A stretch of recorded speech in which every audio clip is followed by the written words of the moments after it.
À l'occasion de ces interviews, Yves Le Terme n'a pas épargné la RTBF qu'il a comparée entre autres à la radio des Mille Collines.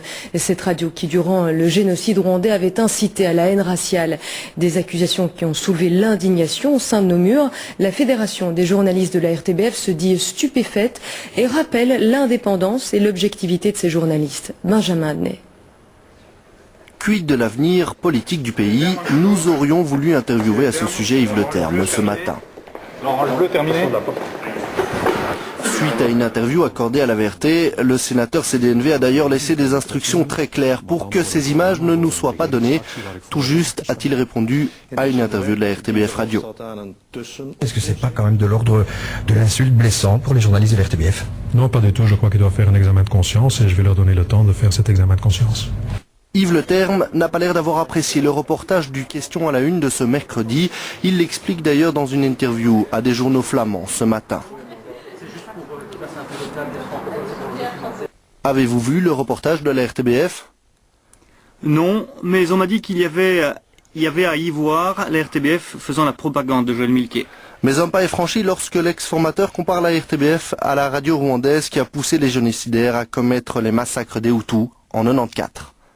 Vous savez comment on appelle également la RTBF? Non, Radio Mille Collines. C'est insultant, c'est injurieux, c'est diffamatoire.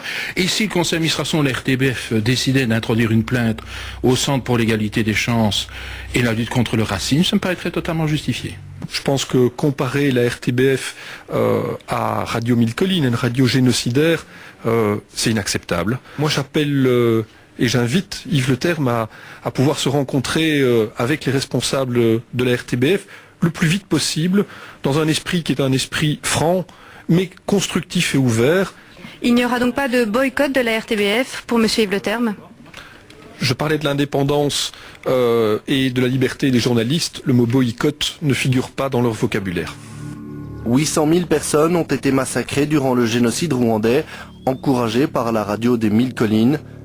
Yves Le Terme a précisé dans l'après-midi qu'il n'avait pas voulu comparer la RTBF à cette radio génocidaire et il précise qu'il s'est simplement fait l'écho de propos tenus dans les milieux politiques. La ministre de l'Audiovisuel Fadila Lanan a réagi aux déclarations d'Yves Le Terme qu'elle juge odieuses et inacceptables à l'égard, je cite, d'une chaîne de services publics composée de journalistes professionnels et indépendants qui font leur métier avec une grande rigueur. Fadila Lanan a reformulé sa confiance en la RTBF et en ses journalistes. Autre réaction, celle d'un parti politique flamand, Groen, exige des excuses de la part d'Yves Le Terme. Stéphane Van Eck, député écologiste flamand, juge les propos d'Yves Le Terme irrespectueux et affirme qu'il témoigne d'un manque de goût et de conscience politique.